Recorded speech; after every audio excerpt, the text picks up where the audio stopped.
অনিয়মিত কর্মচারী মঞ্চের স্বাস্থ্য বিভাগীয় কমিটি সম্মেলন। এখানে স্বাস্থ্য বিভাগের অধীনে বিভিন্ন স্তরের অনিয়মিত কর্মচারীরা মিলিত হয়েছে। আমরা ত্রিপুরা অনিয়মিত কর্মচারী মঞ্চের স্বাস্থ্য বিভাগীয় কমিটি আজকে গঠন করব। আমাদের মূল লক্ষ্য হচ্ছে রাজ্যের প্রত্যেকটি অনিয়মিত কর্মচারীর দুর্দশার অবসান ঘটানো, অনিয়মিত কর্মচারী নিয়মিতকরণ করা, 31শে জুলাই 2018 সার্কুলারগুলো বাতিল করা।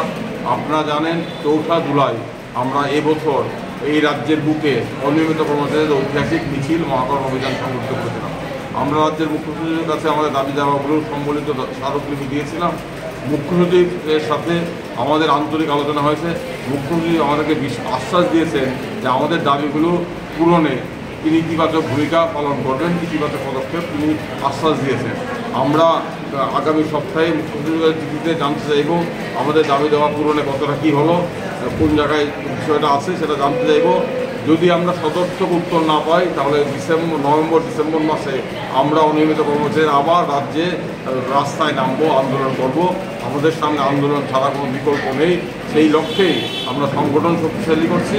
আজকে এখান থেকে অনিয়মিত কর্মচারী মঞ্চের স্বাস্থ্য বিভাগীয় কমিটি আমরা গঠন করবো। এই জন্যই আমরা এখানে ফিরে স্বাস্থ্য বিভাগীয় ইউনিট অনেকদিন ধরে আন্দোলন তারা করছে, তারা লড়াই করছে, এখনও তাদের কোনো সেই বিষয়টা কীভাবে দেখছেন?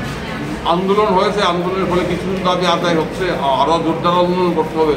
আমরা তো সরকারের উপর ভরসা রাখছিলাম, 7-8 বছর ধরে আমরা ভরসা রেখে অনিয়মিত কর্মচারী বন্ধুরা আশায় বুক বেঁধেছিলেন, কিন্তু আশা তো পূরণ হয়নি। তাই আমরা 4 তারিখ মিছিল করলাম।